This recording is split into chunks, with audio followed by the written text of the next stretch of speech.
ದ್ವಿತೀಯ ಪಿಯುಸಿಯ ರಾಜ್ಯಶಾಸ್ತ್ರಕ್ಕೆ ಸಂಬಂಧಿಸಿದಂತೆ ನಿಮ್ಮ ಒಂದು ಪರೀಕ್ಷೆಯಲ್ಲಿ ಇಂಪಾರ್ಟೆಂಟ್ ಆಗಿರುವಂತಹ 5 ಅಂಕದ ಪ್ರಶ್ನೋತ್ತರಗಳನ್ನ ಈ ಒಂದು ವಿಡಿಯೋದಲ್ಲಿ ನಾವು ನೋಡ್ತಾ ಹೋಗೋಣ. ಮೊದಲನೆಯದಾಗಿ 1947ರ ಭಾರತ ಸ್ವಾತಂತ್ರ್ಯ ಕಾಯ್ದೆಯ ಮುಖ್ಯಾಂಶಗಳನ್ನ ವಿವರಿಸಿ ಅಂತ ಕೇಳಿದರೆ, ಈ ಕಾಯ್ದೆಯು ಮೌಂಟ್ ಬ್ಯಾಟನ್ ಯೋಜನೆಯ ವಿಸ್ತರಣೆಯಾಗಿದ್ದು ಇದು ಬ್ರಿಟಿಷರ ಅಂತಿಮ ಕಾಯ್ದೆಯಾಗಿದೆ.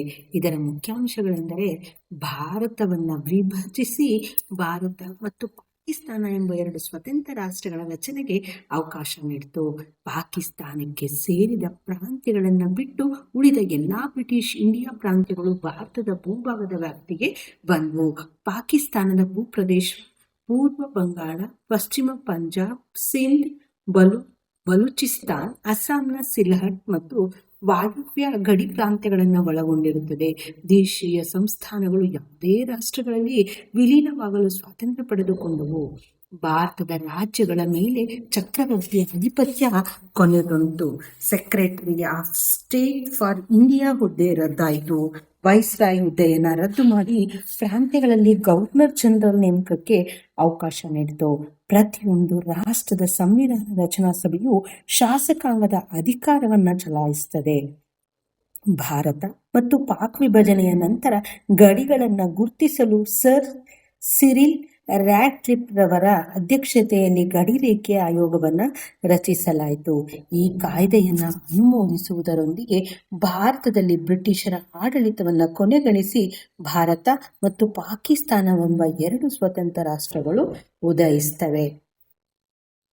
ಮುಂದಿನದು, ಮಧ್ಯಂತರ ಸರ್ಕಾರದ ಬಗ್ಗೆ ಟಿಪ್ಪಣಿ ಬರೆಯಿರಿ ಅಂತ ಕೇಳಿದರೆ, 1946ರ ಕ್ಯಾಬಿನೆಟ್ ಮಿಷನ್ ಪ್ಲಾನ್ ಪ್ರಕಾರ ಭಾರತದಲ್ಲಿ ಮಧ್ಯಂತರ ಸರ್ಕಾರವು 2 ಸೆಪ್ಟೆಂಬರ್ 1946ರಂದು ರಚನೆಯಾಗಿದೆ.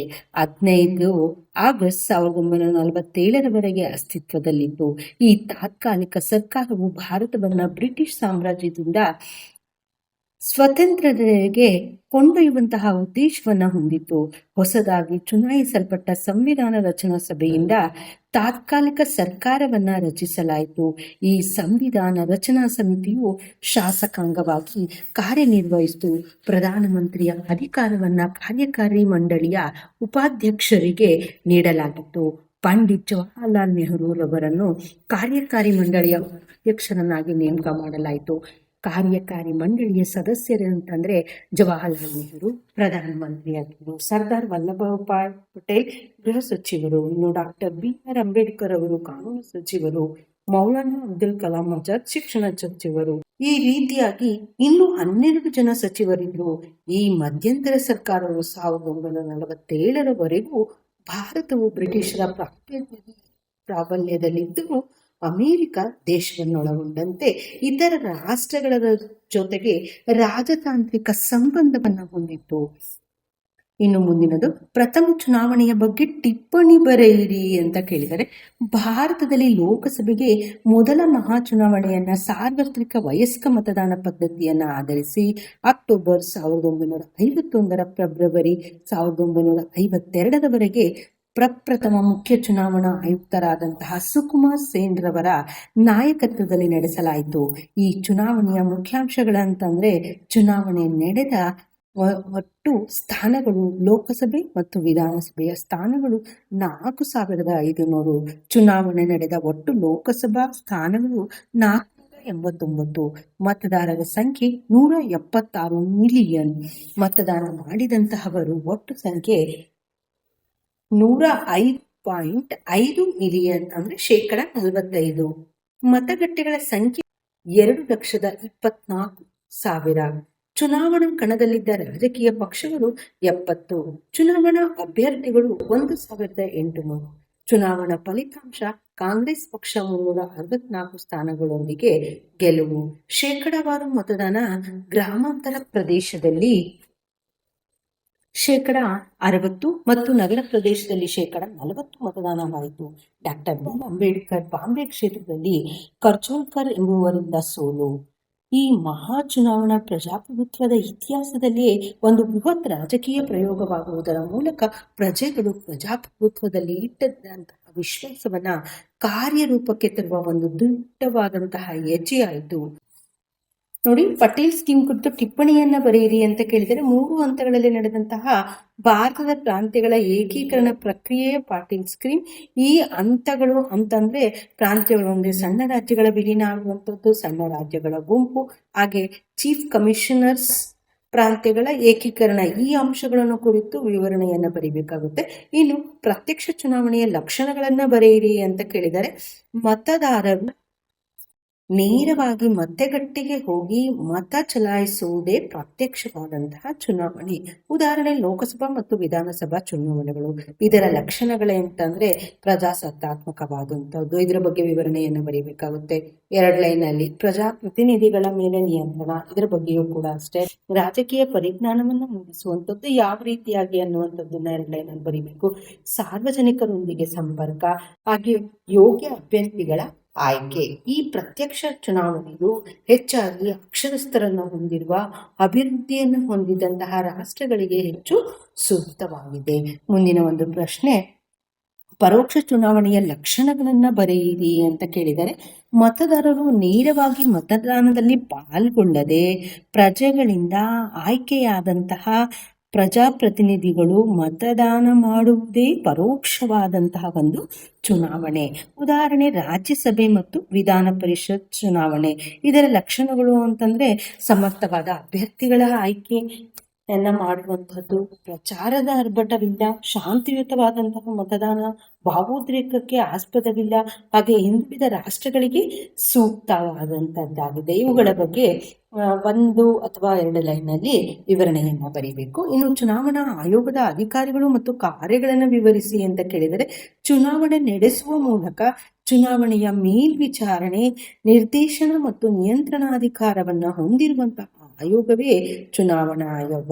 ಇದರ ಅಧಿಕಾರ ಮತ್ತು ಕಾರ್ಯಗಳು ಅಂತ ಅಂದ್ರೆ ಮತದಾರರ ಪಟ್ಟಿಯನ್ನು ಸಿದ್ಧಪಡಿಸುವುದು ಮತ್ತು ಪರಿಷ್ಕರಿಸುವುದು, ರಾಷ್ಟ್ರಪತಿ, ಉಪರಾಷ್ಟ್ರಪತಿ, ಲೋಕಸಭೆ, ರಾಜ್ಯಸಭೆ, ವಿಧಾನಸಭೆ ಮತ್ತು ವಿಧಾನ ಪರಿಷತ್ಗಳಿಗೆ ಚುನಾವಣೆಯನ್ನು ನಡೆಸುವಂತಹದ್ದು, ರಾಜಕೀಯ ಪಕ್ಷಗಳಿಗೆ ಮಾನ್ಯತೆ ನೀಡುವಂತಹದ್ದು, ಹಾಗೆ ರಾಜಕೀಯ ಪಕ್ಷಗಳಿಗೆ ಚಿಹ್ನೆ ನೀಡುವಂತಹದ್ದು, ರಾಜಕೀಯ ಪಕ್ಷಗಳ ಮಾನ್ಯತೆ ಮತ್ತು ಚಿಹ್ನೆಗಳಿಗೆ ಸಂಬಂಧಿಸಿದಂತಹ ಸಮಸ್ಯೆಗಳನ್ನ ತೀರ್ಮಾನಿಸುವುದು, ಹಾಗೆ ರಾಷ್ಟ್ರೀಯ ಪಕ್ಷ ಮತ್ತು ಪ್ರಾಂತೀಯ ಪಕ್ಷ ಯಾವುವೆಂದು ತೀರ್ಮಾನಿಸುವಂತಹದ್ದು. ಇನ್ನು ಚುನಾವಣೆಯನ್ನ ನಡೆಸಲು ಬೇಕಾದ ಸಿಬ್ಬಂದಿಯನ್ನ ನೀಡುವಂತೆ ಸರ್ಕಾರವನ್ನ ಕೇಳಿಕೊಳ್ಳುವಂಥದ್ದು, ರಾಜ್ಯ ಮತ್ತು ಕೇಂದ್ರಾಡಳಿತ ಪ್ರದೇಶಗಳಿಗೆ ಮುಖ್ಯ ಚುನಾವಣಾ ಅಧಿಕಾರಿ ನೇಮಕಾತಿಗೆ ಸಂಬಂಧಿಸಿದಂತೆ ಹೆಸರನ್ನ ಸೂಚಿಸುವಂತಹ ಅಧಿಕಾರ, ಚುನಾವಣೆ ಘೋಷಿಸುವುದು, ಅಧಿಸೂಚನೆ ಹೊರಡಿಸುವುದು ಮತ್ತು ಚುನಾವಣಾ ದಿನಾಂಕವನ್ನು ಗೊತ್ತುಪಡಿಸುವಂತಹದ್ದು, ಚುನಾವಣೆಗಳಲ್ಲಿ ಅವ್ಯವಹಾರಗಳು ನಡೆದಲ್ಲಿ ಚುನಾವಣೆಯನ್ನು ರದ್ದುಪಡಿಸುವ ಅಧಿಕಾರ, ಚುನಾವಣಾ ನೀತಿ ಸಂಹಿತೆಗಳನ್ನು ರೂಪಿಸಿ ಜಾರಿಗೊಳಿಸುವಂತಹ ಅಧಿಕಾರ. ಇನ್ನು ಚುನಾವಣಾ ಪ್ರಾಂತ್ಯಗಳ ವಿಂಗಡಣಾ ಕಾರ್ಯ ಇತ್ಯಾದಿ. ಹಾಗೆ ವಿದ್ಯುನ್ಮಾನ ಮತಯಂತ್ರದಿಂದ ಆಗುವಂತಹ ಲಾಭಗಳನ್ನ ವಿವರಿಸಿ ಅಂತ ಕೇಳಿದರೆ ವಿದ್ಯುನ್ಮಾನ ಮತಯಂತ್ರವನ್ನ ನಮ್ಮ ಭಾರತದಲ್ಲಿ ಪ್ರಪ್ರಥಮ ಬಾರಿಗೆ 1998ರಲ್ಲಿ ಮತಪತ್ರ ಮತ್ತು ಮತಪೆಟ್ಟಿಗೆಗಳ ಬದಲಾಗಿ ಬಳಸಲಾಯಿತು. ಇದರ ಲಾಭಗಳು ಅಂತಂದ್ರೆ ಸಮಯದ ಉಳಿತಾಯ ಆಗ್ತಾ ಇತ್ತು, ಸುಲಭ ಮತದಾನ ಆಗ್ತಾ ಇತ್ತು, ಇನ್ನು ಮಿತವ್ಯಯವಾದಂತಹದ್ದು, ಪರಿಸರವಾದ ಸಂರಕ್ಷಣೆ, ಶೀಘ್ರ ಮತ್ತು ಸ್ಪಷ್ಟ ಫಲಿತಾಂಶ, ಮತ ಎಣಿಕೆ ಕಾರ್ಯಕ್ಕೆ ಹೆಚ್ಚು ಸಿಬ್ಬಂದಿಯ ಅಗತ್ಯ, ತಿರಸ್ಕೃತ ಮತಗಳನ್ನು ತಡೆಗಟ್ಟಬಹುದು. ಮತ್ತೆ ಪಕ್ಷಾಂತರ ನಿಷೇಧ ಕಾಯ್ದೆಯ ಬಗ್ಗೆ ಬರೆಯಿರಿ ಅಂತ ಕೇಳಿದರೆ ನೋಡಿ, ಮೇಲಿನ ಅಂಶಗಳನ್ನು ಕುರಿತು ನೀವು ಸ್ವಲ್ಪ ವಿವರಣೆಯನ್ನ ಬರೀಬೇಕಾಗುತ್ತೆ. ಇನ್ನು ಪಕ್ಷಾಂತರ ನಿಷೇಧ ಕಾಯ್ದೆಯ ಬಗ್ಗೆ ವಿವರಣೆ ಬರೆಯಿರಿ ಅಂತ ಇದೆ. ಪಕ್ಷಾಂತರವನ್ನು ತಡೆಗಟ್ಟಲು ಜಾರಿಗೆ ತಂದಂತಹ ಕಾಯ್ದೆಯೇ ಪಕ್ಷಾಂತರ ನಿಷೇಧ ಕಾಯ್ದೆ. ಈ ಕಾಯ್ದೆಯನ್ನ 1985ರಲ್ಲಿ ಆಗಿನ ಪ್ರಧಾನಿಯಾದಂತಹ ದಿವಂಗತ ರಾಜೀವ್ ಗಾಂಧಿಯವರು ಸಂವಿಧಾನದ 52ನೆಯ ತಿದ್ದುಪಡಿಯ ಮೂಲಕ ಜಾರಿಗೆ ತರ್ತಾರೆ. ಈ ಕಾಯ್ದೆಗೆ 2003ರಲ್ಲಿ ಸಂವಿಧಾನದ 91ನೆಯ ತಿದ್ದುಪಡಿಯ ಮೂಲಕ ಕೆಲವು ಬದಲಾವಣೆಗಳನ್ನ ಮಾಡಲಾಗಿದೆ. ಈ ಕಾಯ್ದೆಯ ಮುಖ್ಯಾಂಶಗಳು ಅಂತಂದ್ರೆ ಕೇಂದ್ರ, ರಾಜ್ಯ ಶಾಸನ ಸಭಾ ಸದಸ್ಯರು ತಾವು ಆಯ್ಕೆಯಾಗಿ ಬಂದ ಪಕ್ಷವನ್ನ ಸ್ವ ಇಚ್ಛೆಯಿಂದ ತ್ಯಜಿಸಿದರೆ ತಮ್ಮ ಸದಸ್ಯತ್ವವನ್ನು ಕಳೆದುಕೊಳ್ತಾರೆ. ಸದನದಲ್ಲಿ ಮತದಾನ ನಡೆಯುವಾಗ ತಮ್ಮ ಪಕ್ಷದ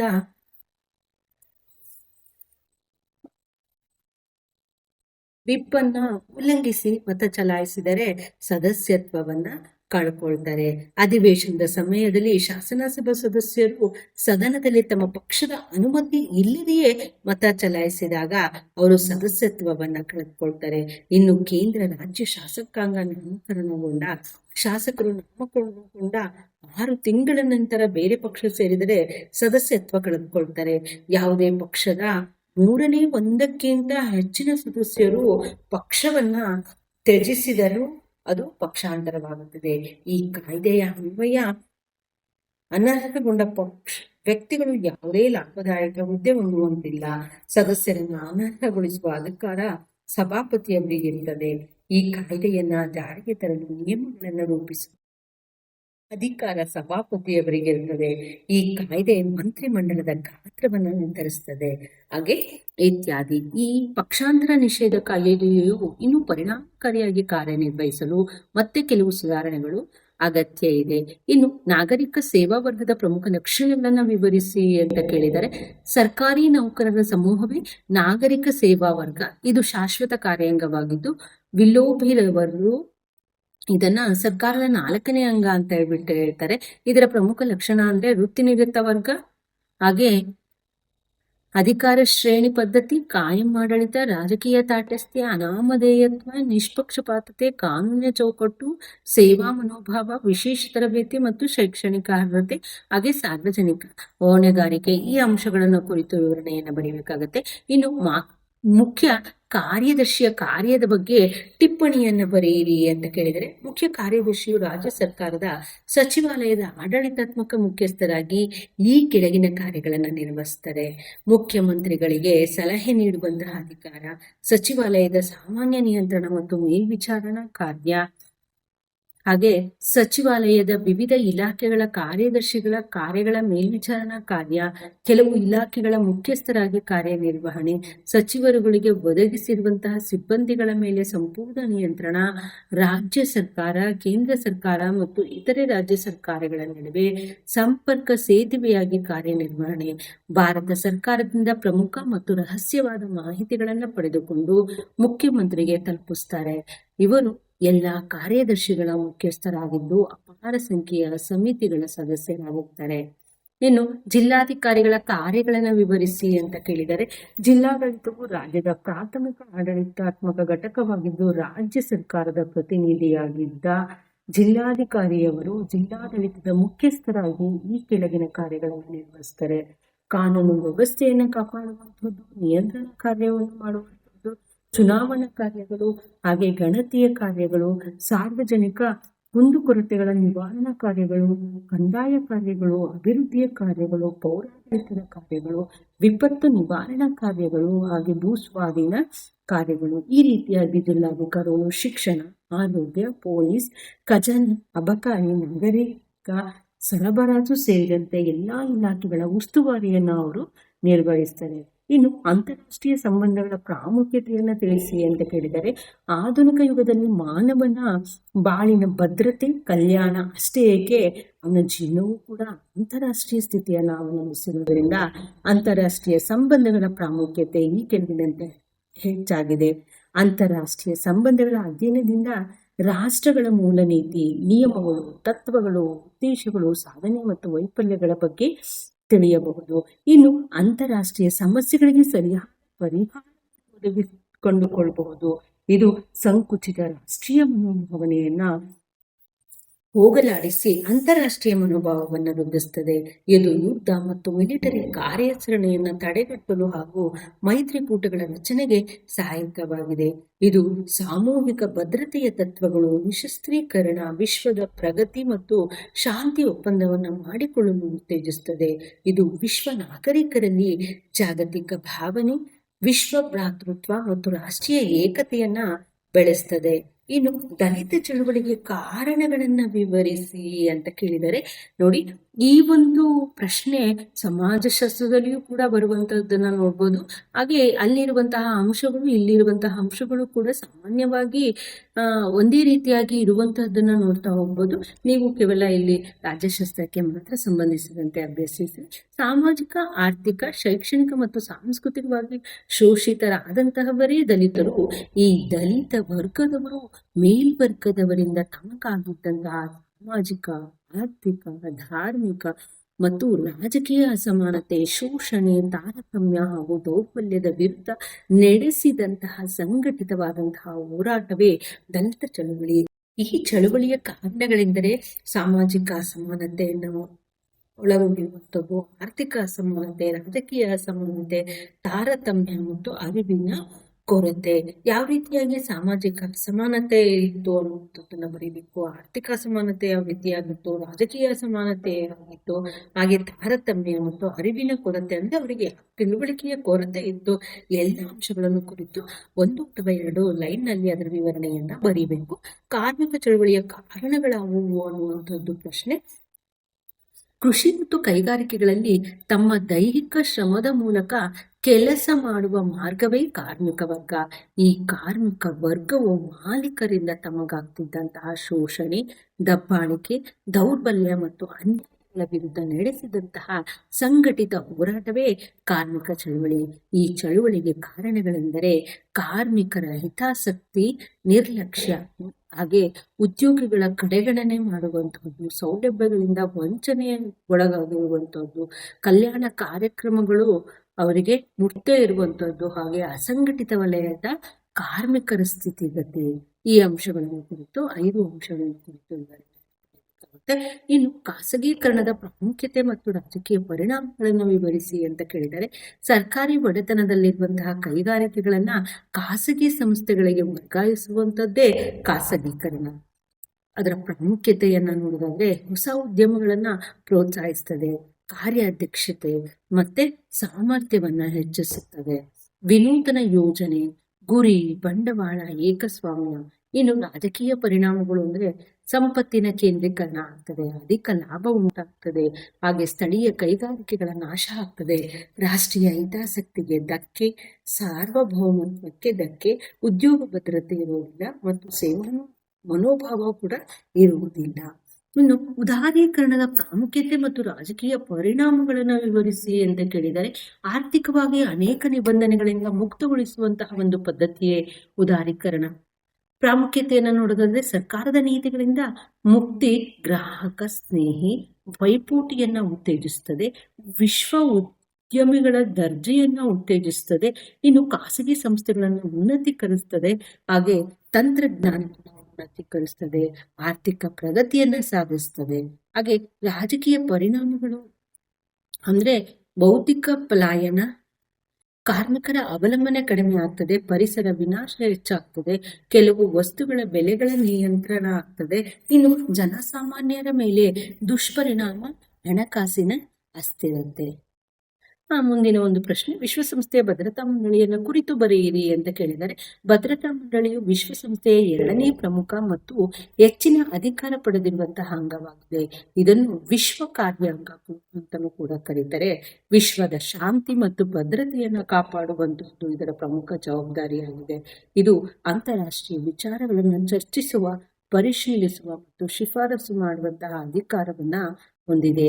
ಹಾಗೆ ವಿಶ್ವಸಂಸ್ಥೆಗೆ ಯಾವ ಸೂಕ್ತ ವ್ಯಕ್ತಿಯನ್ನ ಮಹಾ ಕಾರ್ಯದರ್ಶಿಯನ್ನಾಗಿ ನೇಮಕ ಮಾಡಬೇಕು ಅಂತ ಹೇಳ್ಬಿಟ್ಟು ಸಾಮಾನ್ಯ ಸಭೆಗೆ ಶಿಫಾರಸು ಮಾಡ್ತದೆ. ಅಂದ್ರೆ ಇದು 5 ಕಾಯಂ ಸದಸ್ಯ ರಾಷ್ಟ್ರಗಳನ್ನ ಮತ್ತು 10 ಕಾಯಂ ಇಲ್ಲದ ಸದಸ್ಯ ರಾಷ್ಟ್ರಗಳನ್ನ ಹೊಂದಿದೆ. 10 ಕಾಯಂ ಅಲ್ಲದ ಸದಸ್ಯ ರಾಷ್ಟ್ರಗಳನ್ನ ಸಾಮಾನ್ಯ ಸಭೆಯು 2 ವರ್ಷಗಳ ಅವಧಿಗೆ ನೇಮಕ ಮಾಡ್ತದೆ. 5 ಕಾಯಂ ರಾಷ್ಟ್ರಗಳು ಅಂತಂದ್ರೆ ಫ್ರಾನ್ಸ್, ಅಮೆರಿಕ, ಚೈನಾ, ಇಂಗ್ಲೆಂಡ್ ಮತ್ತು ರಷ್ಯಾ. ಇವು ವೀಟೋ ಅಧಿಕಾರವನ್ನ ಹೊಂದಿದೆ. ಇನ್ನು ಲಿಂಗಾಧಾರಿತ ಅಸಮಾನತೆಗೆ ಕಾರಣಗಳನ್ನ ತಿಳಿಸಿ ಅಂತ ಕೇಳಿದರೆ, ಲಿಂಗಾಧಾರಿತದ ಮೇಲೆ ತಾರತಮ್ಯ ಮಾಡುವಂತದ್ದೇ ಲಿಂಗಾಧಾರಿತ ತಾರತಮ್ಯವಾಗಿದೆ. ನೋಡಿ, ಇವುಗಳೆಲ್ಲವ ಸಂಪೂರ್ಣವಾದಂತಹ ಉತ್ತರವನ್ನ ಬೇಕು ಅಂತಂದ್ರೆ ನನ್ನ ಒಂದು ಚಾನೆಲ್ನಲ್ಲಿ ರಾಜ್ಯ ಕ್ಷೇತ್ರಕ್ಕೆ ಸಂಬಂಧಿಸಿದಂತಹ ಸಪ್ರೇಟ್ ಆಗಿರುವಂತಹ ಒಂದು ಪ್ಲೇ ಲಿಸ್ಟ್ ಇದೆ. ಅಲ್ಲಿ ಎಲ್ಲಾ ಅಧ್ಯಾಯಗಳ ಸಂಪೂರ್ಣವಾದಂತಹ ಉತ್ತರವನ್ನ ಕೊಟ್ಟಿದ್ದೇನೆ. ನೀವು ಬೇಕಂದ್ರೆ ಅಲ್ಲಿ ಹೋಗ್ಬಿಟ್ಟು ಅದನ್ನ ರೆಫರ್ ಮಾಡಬಹುದು. ಹಾಗೆ ಮುಂದಿನದು, ಲಿಂಗಾಧಾರಿತ ಅಸಮಾನತೆಗೆ ಕಾರಣಗಳನ್ನ ತಿಳಿಸಿ ಅಂತ ಕೇಳಿದರೆ, ಲಿಂಗದ ಆಧಾರದ ಮೇಲೆ ತಾರತಮ್ಯವನ್ನು ಮಾಡುವಂಥದ್ದೇ ಲಿಂಗಾಧಾರಿತ ತಾರತಮ್ಯವಾಗಿದೆ. ಈ ತಾರತಮ್ಯಕ್ಕೆ ಕಾರಣಗಳು ಅಂತಂದ್ರೆ ಮನುಸ್ಮೃತಿ, ಪುರುಷ ಪ್ರಾಬಲ್ಯ, ಶಿಕ್ಷಣದ ನಿರಾಕರಣೆ, ಸೂಕ್ತ ಪ್ರಾತಿನಿಧ್ಯ ನೀಡದಿರುವಂತದ್ದು ಮತ್ತೆ ವರದಕ್ಷಿಣೆ ಪದ್ಧತಿ. ಇನ್ನು ಜಾತಿ ಆಧಾರಿತ ಅಸಮಾನತೆಗೆ ಕಾರಣಗಳಾಗುವು ಅಂತ ಕೇಳಿದರೆ, ಜಾತಿ ಆಧಾರದ ಮೇಲೆ ತಾರತಮ್ಯ ಮಾಡುವುದೇ ಜಾತಿ ಆಧಾರಿತ ತಾರತಮ್ಯವಾಗಿದೆ. ಈ ತಾರತಮ್ಯಕ್ಕೆ ಕಾರಣಗಳೆಂದರೆ ವರ್ಣಾಶ್ರಮ ವ್ಯವಸ್ಥೆ, ಸಾಮಾಜಿಕ ಅಂತರ, ಅನಕ್ಷರತೆ ಮತ್ತು ಸಂಪ್ರದಾಯ, ಮೇಲಿರಿಮೆ, ವೈವಾಹಿಕ ನಿರ್ಬಂಧಗಳು. ಈ ಅಂಶಗಳನ್ನು ಕುರಿತು ವಿವರಣೆಯನ್ನ ಬರೀಬೇಕಾಗತ್ತೆ. ಮಹಿಳಾ ಚಳವಳಿಗೆ ಕಾರಣಗಳಾಗುವು ಅಂತ ಕೇಳಿದರೆ, ಮಹಿಳೆಯರು ತಮಗಾಗುತ್ತಿದ್ದಂತಹ ಅನ್ಯಾಯ, ದೌರ್ಜನ್ಯ, ಅತ್ಯಾಚಾರ, ದಬ್ಬಾಳಿಕೆ ಮತ್ತು ಅಸಮಾನತೆಗಳ ವಿರುದ್ಧ ನಡೆಸಿದಂತಹ ಒಂದು ಸಂಘಟಿತ ಹೋರಾಟವೇ ಮಹಿಳಾ ಚಳುವಳಿಯಾಗಿದೆ. ಈ ಚಳುವಳಿಗೆ ಕಾರಣಗಳೆಂದರೆ ಅಸಮಾನತೆ, ವರದಕ್ಷಿಣೆ ಪಿಡುಗು, ಮಾನವ ಹಕ್ಕುಗಳ ಉಲ್ಲಂಘನೆ, ಪುರುಷ ಪ್ರಧಾನ ವ್ಯವಸ್ಥೆ, ಲೈಂಗಿಕ ಹಿಂಸಾಚಾರ, ಕೌಟುಂಬಿಕ ಹಿಂಸೆ. ಈ ಅಂಶಗಳನ್ನು ಕುರಿತು ವಿವರಣೆಯನ್ನು ಬರೀಬೇಕು. ಇನ್ನು ಅಖಿಲ ಭಾರತ ಸೇವೆಗಳ ಬಗ್ಗೆ ಬರೆಯಿರಿ ಅಂತ ಕೇಳಿದರೆ, ಭಾರತದುದ್ದಕ್ಕೂ ವಿಸ್ತರಿಸಿರುವಂತಹ ಸೇವೆಗಳೇ ಅಖಿಲ ಭಾರತ ಸೇವೆಗಳು. ಅಂದ್ರೆ ಅಖಿಲ ಭಾರತ ಸೇವೆಗಳು ಕೇಂದ್ರ ಹಾಗೂ ರಾಜ್ಯ ಸರ್ಕಾರಗಳ ಎರಡು ಕೂಡ ಸಾಮಾನ್ಯ ಸೇವೆಗಳಾಗಿದ್ದು, ಈ ಸೇವಾ ವರ್ಗದ ಅಧಿಕಾರಿಗಳು ಕೇಂದ್ರ ಹಾಗೂ ರಾಜ್ಯ ಸರ್ಕಾರ ಎರಡರಲ್ಲಿಯೂ ಕೂಡ ಸೇವೆ ಸಲ್ಲಿಸ್ತಾರೆ.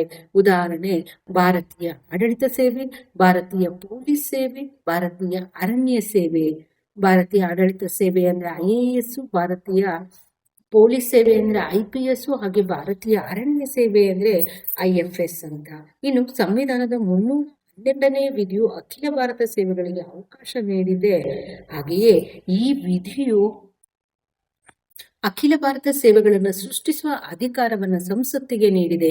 ಈ ಅಧಿಕಾರವನ್ನ ಕೇಂದ್ರ ಲೋಕಸೇವಾ ಆಯೋಗವು ಸ್ಪರ್ಧಾತ್ಮಕ ಪರೀಕ್ಷೆಗಳ ಮೂಲಕ ನೇಮಕ ಮಾಡಿ ಅವರಿಗೆ ತರಬೇತಿಯನ್ನ ನೀಡುತ್ತದೆ. ಕೇಂದ್ರ ಸೇವೆಗಳ ಬಗ್ಗೆ ಬರೆಯಿರಿ ಅಂತ ಇದೆ. ಕೇಂದ್ರ ಮಟ್ಟದಲ್ಲಿ ಸ್ಥಾಪಿತವಾಗಿರುವಂತಹ ಸೇವೆಗಳೇ ಕೇಂದ್ರ ಸೇವೆಗಳು. ಈ ಸೇವೆಗಳನ್ನ ಕೇಂದ್ರ ಪಟ್ಟಿಯಲ್ಲಿ ಬರುವ ವಿಷಯಗಳ ಮೇಲೆ ಸೇವೆ ಸಲ್ಲಿಸಲು ಸೃಷ್ಟಿಸಲಾಗಿದೆ. ಈ ಸೇವೆಗಳ ರಚನೆಗೆ ಸಂವಿಧಾನದ 312ನೇ ವಿಧಿ ಅವಕಾಶವನ್ನು ನೀಡಿದೆ. ಹಾಗೆಯೇ ಈ ವಿಧಿಯು ಕೇಂದ್ರ ಸೇವೆಗಳನ್ನು ಸೃಷ್ಟಿಸಲು ಸಂಸತ್ತಿಗೆ ಅಧಿಕಾರವನ್ನು ನೀಡಿದೆ. ಅಂತಹ ಸೇವೆಗಳು ಅಂತಂದ್ರೆ ಭಾರತೀಯ ರೈಲ್ವೆ ಸೇವೆ, ಭಾರತೀಯ ಅಂಚೆ ಸೇವೆ, ಭಾರತೀಯ ವಿದೇಶಿ ಸೇವೆ ಇತ್ಯಾದಿ. ಕೇಂದ್ರ ಸೇವೆಯ ಅಧಿಕಾರಿಗಳು ಕೇಂದ್ರ ಸರ್ಕಾರದ ವಿವಿಧ ಇಲಾಖೆಗಳಲ್ಲಿ ಸೇವೆ ಸಲ್ಲಿಸ್ತಾರೆ. ಇವರನ್ನ ಸಂಬಂಧಪಟ್ಟ ಕೇಂದ್ರ ಸರ್ಕಾರದ ವಿವಿಧ ಇಲಾಖೆಗಳು ನಿಯಂತ್ರಿಸ್ತವೆ. ಇವರನ್ನು ಕೇಂದ್ರ ಲೋಕಸೇವಾ ಆಯೋಗವು ಸ್ಪರ್ಧಾತ್ಮಕ ಪರೀಕ್ಷೆಗಳ ಮೂಲಕ ಆಯ್ಕೆ ಮಾಡ್ತದೆ. ಈ ಕೇಂದ್ರ ಸೇವೆಗಳನ್ನ ದರ್ಜೆ 1, ದರ್ಜೆ 3 ಮತ್ತು ದರ್ಜೆ 4 ಎಂದು ವರ್ಗೀಕರಿಸಲಾಗುತ್ತದೆ. ದರ್ಜೆ 1 ಮತ್ತು ದರ್ಜೆ 2 ಹುದ್ದೆಗಳನ್ನ ಪತ್ರಾಂಕಿತ ಹುದ್ದೆಗಳು ಅಂತ ಹೇಳ್ಬಿಟ್ಟು, ದರ್ಜೆ 3 ಮತ್ತು ದರ್ಜೆ 4 ಹುದ್ದೆಗಳನ್ನ ಪತ್ರಾಂಕಿತವಲ್ಲದ ಹುದ್ದೆಗಳು ಅಂತ ಹೇಳ್ಬಿಟ್ಟು ಕರೀತಾರೆ. ಭಾರತ ಮತ್ತು ಸಾರ್ಕ್ನ ಸಹಕಾರ ಕ್ಷೇತ್ರಗಳನ್ನು ವಿವರಿಸಿ ಅಂತ ಕೇಳಿದರೆ, ಈ ಅಂಶಗಳನ್ನು ಕುರಿತು ನೀವು ವಿವರಣೆಯನ್ನು ಬರೀಬೇಕಾಗುತ್ತೆ. ಸಾರ್ಕ್ನ ಪ್ರಾದೇಶಿಕ ಕೇಂದ್ರಗಳು ಅಂತ ಕೇಳಿದರೆ, ಹಾಗೆ ಸಾರ್ಕ್ ಅಭಿವೃದ್ಧಿಯ ನಿಧಿ, ಆರ್ಥಿಕ ಸಹಕಾರ, ಶೈಕ್ಷಣಿಕ ಸಹಕಾರ, ಜನರಿಗಾಗಿ ಸಂಪರ್ಕ, ಭಯೋತ್ಪಾದನೆ, ಈ ಅಂಶಗಳನ್ನ ಕುರಿತು ನೀವು ವಿವರಣೆಯನ್ನು ಬರೀಬೇಕು. ಹಾಗೆ ಭಾರತ ಮತ್ತು ಪಾಕಿಸ್ತಾನದ ನಡುವೆ ಕಾಶ್ಮೀರ ಸಮಸ್ಯೆಗಳನ್ನು ವಿವರಿಸಿ ಅಂತ ಕೇಳಿದರೆ, ಭಾರತ ಮತ್ತು ಪಾಕಿಸ್ತಾನ ಸ್ವತಂತ್ರ ಪೂರ್ವ ಬ್ರಿಟಿಷ್ ಭಾರತದ ಭಾಗವಾಗಿತ್ತು. ಬ್ರಿಟಿಷರ ಒಡೆದು ಆಳುವ ನೀತಿಯು ಈ ಉಭಯ ರಾಷ್ಟ್ರದ ರಚನೆಗೆ ಕಾರಣವಾಯಿತು. ಈ ಉಭಯ ರಾಷ್ಟ್ರಗಳ ನಡುವಣ ದ್ವೇಷಕ್ಕೆ ಕಾಶ್ಮೀರ ವಿವಾದ ಪ್ರಮುಖ ಕಾರಣವಾಗಿದೆ. ಕಾಶ್ಮೀರದಲ್ಲಿನ ಬಹುಸಂಖ್ಯಾತ ಜನರು ಮುಸ್ಲಿಮರಾಗಿರುವುದು ಹಾಗೂ ಆ ಪ್ರದೇಶ ಪಾಕಿಸ್ತಾನಕ್ಕೆ ಹತ್ತಿರವಾಗಿರುವುದರಿಂದ ಕಾಶ್ಮೀರ ಪ್ರದೇಶ ತಮಗೆ ಸೇರಬೇಕೆಂದು ಪಾಕಿಸ್ತಾನವು ಪದೇ ಪದೇ ದಾಳಿ ಮಾಡುವುದರೊಂದಿಗೆ ಆಂತರಿಕ ಭಯೋತ್ಪಾದಕ ಕೃತ್ಯಗಳಿಗೆ ಕುಮ್ಮಕ್ಕನ್ನು ನೀಡ್ತಾ ಇದೆ. ಪಾಕಿಸ್ತಾನದ ಈ ಮೊಂಡುತನಕ್ಕೆ ಅಮೆರಿಕ, ಚೀನಾ ಮತ್ತು ಇಂಗ್ಲೆಂಡ್ ದೇಶಗಳು ಆಗಾಗ ಎಲ್ಲ ರೀತಿಯ ಸಹಾಯವನ್ನ ನೀಡುತ್ತಿರುವಂತಹದ್ದು ಪಾಕ್ ಮತ್ತು ಭಾರತ ನಡುವಣ ಕಾಶ್ಮೀರ ಸಮಸ್ಯೆ ಜ್ವಲಂತ ಸಮಸ್ಯೆಯಾಗಿ ಉಳಿದಿರುವುದಕ್ಕೆ ಕಾರಣವಾಗಿದೆ. ಪಾಕಿಸ್ತಾನವು ಕಾಶ್ಮೀರ ಪ್ರದೇಶವನ್ನು ವಶಪಡಿಸಿಕೊಳ್ಳಲು 1947, 1965, 1971 ಮತ್ತು 1999ರಲ್ಲಿ 4 ಬಾರಿ ದಾಳಿ ಮಾಡಿ ಸೋಲನ್ನು ಅನುಭವಿಸಿತು. ಆದರೂ ಕೂಡ ಅದರ ಹೋರಾಟ ಕೊನೆಗೊಂಡಿಲ್ಲ. ಕಾಶ್ಮೀರ ಸಮಸ್ಯೆಯನ್ನು ಬಗೆಹರಿಸಿಕೊಳ್ಳಲು ಅನೇಕ ಶೃಂಗಸಭೆಗಳು, ಪ್ರಧಾನಿ, ವಿದೇಶಾಂಗ ಸಚಿವರು ಮತ್ತು ಉನ್ನತಾಧಿಕಾರಿಗಳ ಮಟ್ಟದ ಅನೇಕ ಸಭೆಗಳು ನಡೆದಿವೆ. ಆದರೂ ಉಭಯ ರಾಷ್ಟ್ರಗಳು ಯುದ್ಧವನ್ನು ಬಗೆಹರಿಸಿಕೊಳ್ಳಲು ಸಾಧ್ಯವಾಗಿಲ್ಲ. ಹಾಗೆಯೇ ವಿಶ್ವಸಂಸ್ಥೆಯ ಭದ್ರತಾ ಮಂಡಳಿಯ ಈ ಸಮಸ್ಯೆಗೆ ಪರಿಹಾರವನ್ನು ನೀಡಿಲ್ಲ. ಇಷ್ಟು 5 ಅಂಕಗಳಿಗೆ ಸಂಬಂಧಿಸಿದಂತಹ ಬಹುಮುಖ್ಯವಾದಂತಹ ಪ್ರಶ್ನೋತ್ತರಗಳು. ಮುಂದಿನ ಒಂದು ವಿಡಿಯೋದಲ್ಲಿ 10 ಅಂಕಗಳಿಗೆ ಸಂಬಂಧಿಸಿದಂತಹ ಒಂದು ಪ್ರಶ್ನೋತ್ತರಗಳನ್ನು ನೋಡೋಣ. ಧನ್ಯವಾದಗಳು. ಹಾಗೆ ನಿಮಗೆ ಈ ರೀತಿಯಾಗಿ ಶಾರ್ಟ್ ಆಗಿ ಕೊಟ್ಟಿರುವಂತಹ ಉತ್ತರಗಳನ್ನ ಅಂದ್ರೆ ಪಾಯಿಂಟ್ಸ್ಗಳಿದಾವಲ್ಲ, ಅವುಗಳ ಸಂಪೂರ್ಣವಾದ ವಿವರಣೆಯನ್ನ ಬೇಕು ಅಂದ್ರೆ ನನ್ನ ಒಂದು ಚಾನಲ್ಗೆ ಹೋಗ್ಬಿಟ್ಟು ಅಲ್ಲಿ ಪ್ಲೇ ಲಿಸ್ಟ್ ಇದೆ, ಅಂದ್ರೆ ಪೊಲಿಟಿಕಲ್ ರಾಜ್ಯಶಾಸ್ತ್ರಕ್ಕೆ ಸಂಬಂಧಿಸಿದಂತಹ ಸಪರೇಟ್ ಆದಂತಹ ಒಂದು ಪ್ಲೇ ಲಿಸ್ಟ್ ಇದೆ. ಅಲ್ಲಿ ಹೋಗ್ಬಿಟ್ಟು ನೀವು ಎಲ್ಲಾ ಅಧ್ಯಾಯಗಳ ಸಂಪೂರ್ಣವಾದಂತಹ ಉತ್ತರವನ್ನು ಕೂಡ ಪಡಿಬಹುದು. ಧನ್ಯವಾದಗಳು.